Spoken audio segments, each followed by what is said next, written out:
Merci de votre fidélité. Bonsoir. Nous sommes mercredi 26 août dans l'actualité de ce soir. Dakar se souvient de ses porteurs de pancartes. C'était le 26 août 1958 quand le général de Gaulle prononçait son discours sur l'indépendance à Dakar. 62 ans après, ces porteurs de pancartes veulent léguer à la jeune génération une nouvelle forme de revendication. L'opérateur de téléphonie Orange revoit ses tarifs. La RTP annonce un dénouement heureux suite aux nombreuses plaintes des consommateurs. De nouvelles offres tarifaires sont attendues sur le marché. Un autre fruit à découvrir dans cette édition, le jujube, encore appelé sidem en wolof, un fruit sec et sucré aux nombreuses vertus. Ces feuilles sont autant appréciées en islam. Aïssatou Jack nous en parlera tout à l'heure. Tout de suite le développement.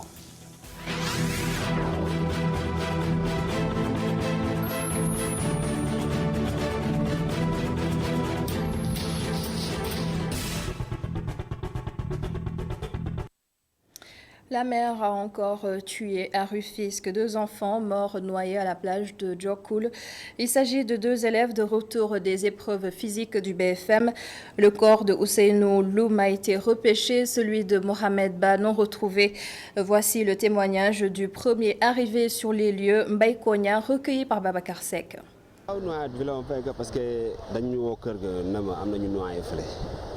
J'étais sur place. On m'a appelé pour me dire qu'il y avait des cas de noyade. C'est après que je suis venu et j'ai trouvé les sapeurs-pompiers sur place. Je n'ai pas hésité à prendre mon masque, puis j'ai plongé dans l'eau. Nous avons pu repêcher l'un d'entre eux. L'autre, on ne l'a pas vu. Nous déplorons l'absence de maître nageur. On dirait que Rufisque n'a pas d'autorité. Une plage comme Djokoul Kao doit avoir des surveillants de baignade. Parce que si une autorité normale, Djokoul Kao, il y a un maître nageur, un cap de bis. Et c'était en 26 août 1958 lorsque le général de Gaulle prononçait son fameux discours à Dakar s'adressant aux porteurs de pancartes. Ces derniers exigeaient le départ immédiat de la France et donc l'indépendance des colonies. 62 ans après, Dakar se souvient de ce jour historique. La commémoration de cette année est sans doute marquée par cette volonté exprimée par les porteurs de pancartes de laisser à la jeune génération une autre forme de revendication. Hassan Masson Diop est le secrétaire général de l'association des porteurs de pancartes. Ce qui s'est passé le 26 août 1958, nous avons voulu que cela puisse rentrer dans l'histoire, dans les événements du Sénégal.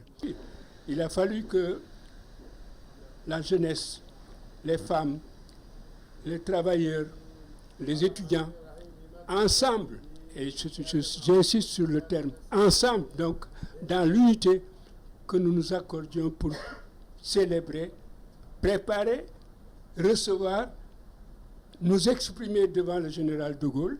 Et c'est cet événement-là que nous souhaitons pouvoir perpétuer. C'est ce qui fait que depuis l'époque, nous célébrons tous les 26 août cet événement.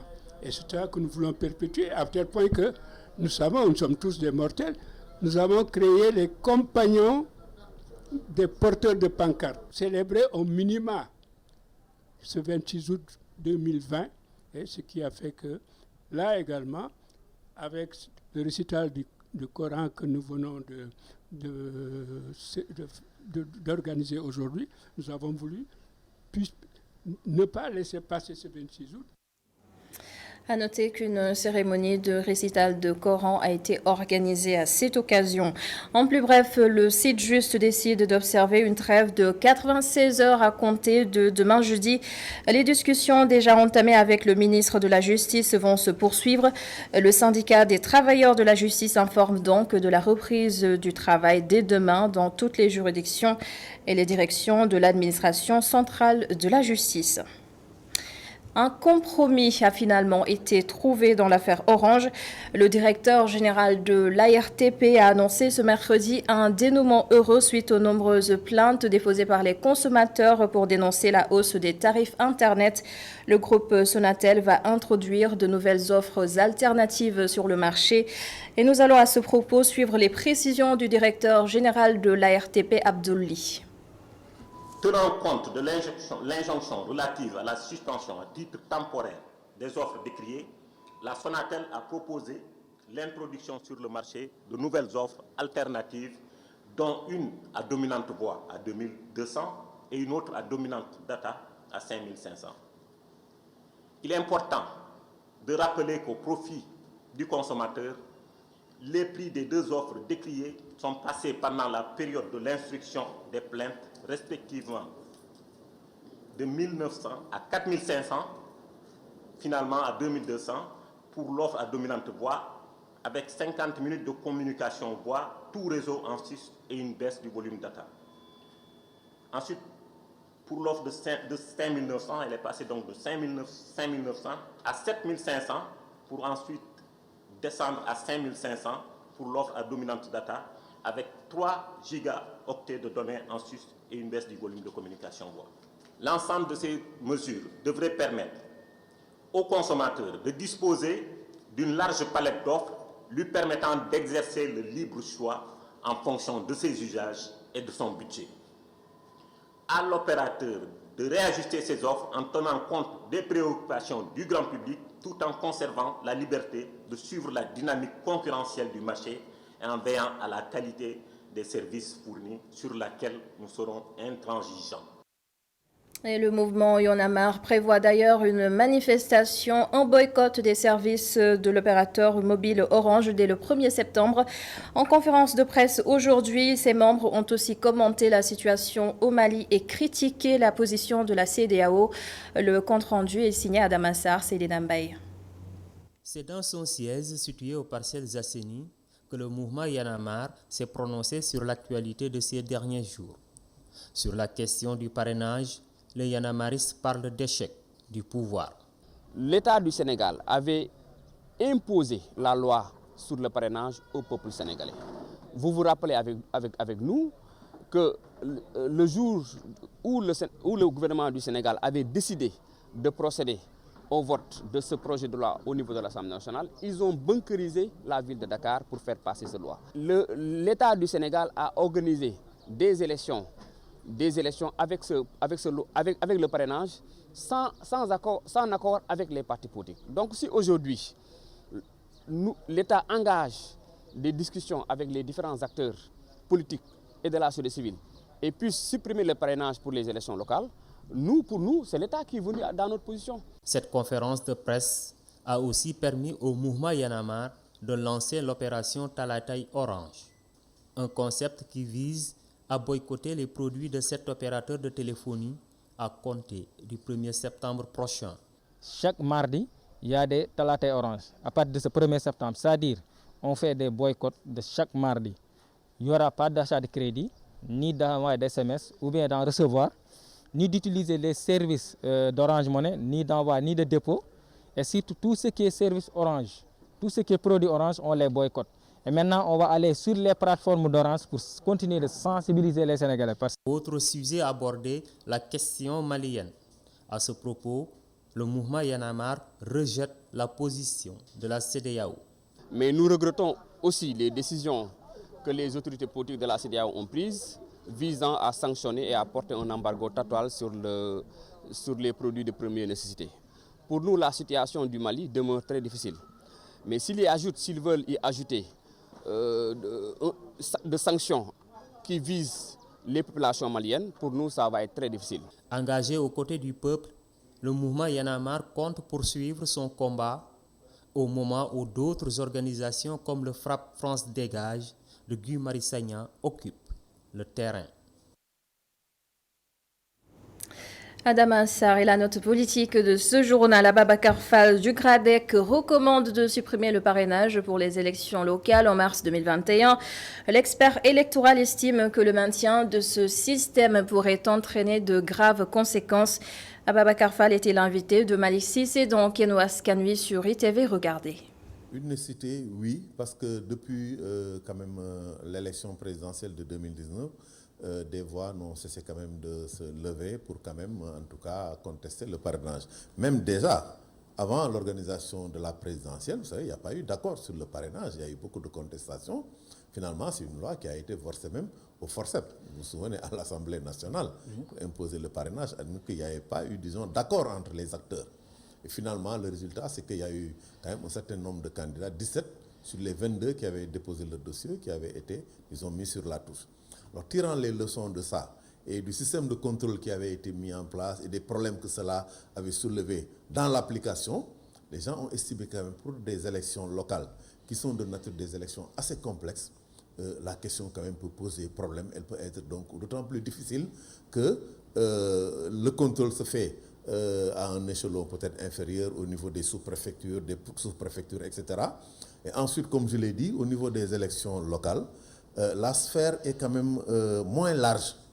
Et de telle sorte que lorsque vous prenez une localité, que ce soit un département ou peut-être une commune, tous les candidats, en fait, disons, prennent leurs électeurs dans le même bassin électoral. Et cela risque, à mon avis, donc, de créer beaucoup de doublons, beaucoup de difficultés, etc., qui font que, à mon avis, je pense qu'il est plus sage vraiment de surseoir à cela et peut-être même de l'enlever définitivement, hein, donc, même pour les élections locales futures donc, à venir. Également dans l'actualité, nous sommes en période d'hivernage. La problématique des inondations refait surface. Le directeur général de la CIRN, la Société des infrastructures de réparation navale, propose un plan stratégique d'assainissement dans les communautés rurales. Sambanjai sur ITV. Les types d'inondations qui nous intéressent aujourd'hui, auxquelles on est confronté, ce sont les inondations dues aux eaux pluviales. Effectivement, il y a quelques années, il y a eu des phénomènes d'inondation très très importants qui ont causé beaucoup de désagréments aux populations, qui ont créé beaucoup de disons, problèmes à nos infrastructures. Effectivement, il y a eu des politiques publiques qui ont consisté à injecter beaucoup de financements pour faire face à ces situations à Dakar. Parce que moi je suis maire quand même, je suis maire d'une collectivité territoriale, donc je dois dire que tous ces milliards, tous ces investissements qui ont été faits, toutes ces infrastructures qui ont été construites ont été faites au niveau de la capitale, ce qui se comprend. Et effectivement, les effets, on les sent. On a senti quand même que même s'il y a eu quelques inondations dans des écoles ou dans certains quartiers, le phénomène des inondations s'est beaucoup réduit parce que le gouvernement du Sénégal a mis beaucoup de moyens pour y faire face. Maintenant, il est clair que pour régler définitivement cette problématique, il faut un plan stratégique d'assainissement qui puisse, de façon séquencée, permettre de faire des investissements à long terme pour effectivement régler définitivement ce problème. La priorité dans nos villes, au-delà des inondations, c'est un problème de propreté. Je pense que nous devons mettre l'accent pour que nos villes, pour que nos campagnes puissent être dotées de moyens simples, de moyens rudimentaires qui puissent nous permettre d'être propres. Inondations au Sénégal et changement climatique, l'impact est réel sur la vie de l'homme. L'enseignant-chercheur à l'UCAD et membre du Comité national changement climatique du Sénégal, le professeur Boubacar Fall, alerte sur la variabilité des pluies, l'ozone et le gaz à effet de serre. Nous l'écoutons. Aujourd'hui, il n'y a aucun doute, hein, tous les rapports au niveau international qui scrutent un peu cette question-là sont unanimes sur un réchauffement global. Maintenant, ce réchauffement global va avoir plusieurs répercussions sur, disons, le climat. Effectivement, ce changement climatique aujourd'hui peut avoir plusieurs manifestations en termes de vagues de chaleur, de vagues de froid, en termes de variabilité de la pluie, en événements extrêmes, comme on dit. Tantôt, c'est des sécheresses, hein, il n'y a aucune goutte d'eau. Tantôt, c'est des pluies extrêmement violentes, abondantes en un minimum de temps qui peuvent entraîner énormément de dégâts. L'ozone et l'oxygène font à peu près 99%. Et ce qu'on appelle les gaz rares, hein, souvent, c'est à moins de 1%. Et dans ces gaz rares-là, on retrouve un peu ce qu'on appelle des gaz à effet de serre qui ont une fonction vitale pour nous autres humains. Parce qu'en fait, en un mot, ce sont ces gaz qui permettent la vie sur Terre et qui permettent un peu de filtrer la chaleur qui est réémise par la Terre et qui permettent la vie sur Terre. Dans les documents de la Convention sur le climat, on parle un peu de changement climatique d'origine anthropique pour montrer la part prépondérante de l'homme dans ce qui nous arrive, dans la modification de la composition chimique de l'atmosphère. Ce 26 août, c'est aussi la journée internationale du chien. À Dakar, il y a des boutiques de toilettage pour chiens, justement. Notre reporter Boubacar Dieng a rencontré un gérant. Cela fait 8 ans qu'il exerce ce métier, souvent incompris et fortement critiqué par son entourage. Abdourahmane Ba vient de finir le toilettage de ce chien de race bichon. Son métier, Abdourahmane ne l'a appris d'aucune école. Bon, je l'ai appris ici au Sénégal. Ouais, je l'ai appris au Sénégal avec une Française qui était toiletteur aussi, lui aussi. Elle était basée au Sénégal. Elle a fait 3 ou 4 ans ici. Actuellement, elle est rentrée en France. Mais j'ai passé de bons moments avec lui. C'est elle qui m'a vraiment enseigné le toilettage. Même s'il a appris le métier sur le tas, Ba, comme l'appelle affectueusement son patron, a une bonne maîtrise de son travail. Laver les chiens, tout le monde peut le faire. Mais il y a un aspect plus professionnel, comme par exemple ces genres de taille. Bon, ça demande beaucoup plus d'attention au niveau des poils, au niveau du pot, des ongles, du brushing aussi. C'est pour cela, au fur et à mesure, plus qu'on lave des chiens, on a l'habitude, fur et à mesure, à un moment donné, j'ai attaqué les coupes, les tontes et tout ça. À force de côtoyer les chiens au quotidien, Abdourahmane a étudié leur comportement pour éviter tout risque de se faire mordre. Des fois, oui. Mais un métier, il faut l'aimer avant tout, quoi. Moi, mon problème avec les animaux, j'ai pas de problème avec les animaux. Mais des fois, on voit pas agressifs, mais si, par exemple, le chien a peur, elle va essayer d'utiliser sa bouche. Ou bien elle va essayer de voir un coin où se réfugier et tout ça. Mais c'est comme les êtres humains. Hein. C'est comme les êtres humains. Si un chien bien éduqué, il ne te mord pas si tu ne le blesses pas ou quelque chose comme ça. De confession musulmane, pratiquant, Abdourahmane essuie des critiques vis-à-vis de sa profession, mais cela ne le rebute point. À chaque fois, il y a des gens qui disent que toucher les chiens, c'est pas bon. Si le chien te lèche, tu dois, je ne sais pas quoi. Mais j'ai demandé et redemandé aussi. Parce que ça fait un moment que je suis là. Presque 7 ou 8 ans comme ça. J'ai demandé des gars, ils m'ont dit, pour ça, il n'y a pas de problème. C'est ton boulot. J'ai dit oui. Ils m'ont dit, il n'y a pas de problème pour ça. Après les chiens, tu te laves proprement, comme on le dit. Tu fais tes prières. 8 ans aujourd'hui qu'Abdourahmane Ba exerce le métier de toiletteur pour chiens, une profession qui est souvent risquée à cause de l'agressivité des animaux qu'il côtoie au quotidien. Tout de même, Ba ne se voit pas faire autre que le toilettage pour chiens. Merci beaucoup Boubacar Dieng. Focus à présent sur un autre fruit dans ce journal, le jujube sidem en wolof. Il vient du jujubier, un arbre aux multiples vertus. Le sidem aide à prévenir beaucoup de maladies. Ses feuilles également appréciées en islam. Le sujet est signé à Aïssatou Diak et Seydina Mbaye. Le sidem, jujube en français, est un fruit sec qu'on ne trouve qu'après l'hivernage. Il a des vertus, mais également son commerce est rentable.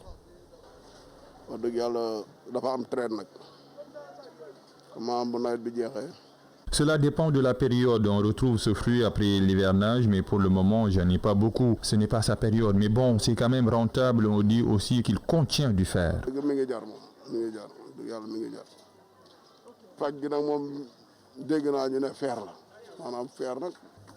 Dans la sunna, les enseignements du prophète, paix et salut sur lui, les feuilles de sidem très utiles en islam permettent de nettoyer le corps des défunts lors du lavage mortuaire.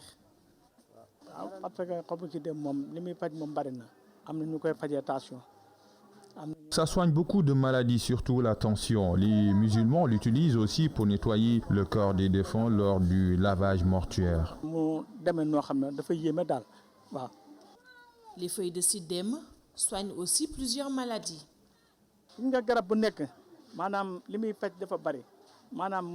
Ce fruit peut soigner beaucoup de maladies, ça dépend des clients et des médicaments. Il faut juste y croire, s'il plaît à Dieu, ça ira.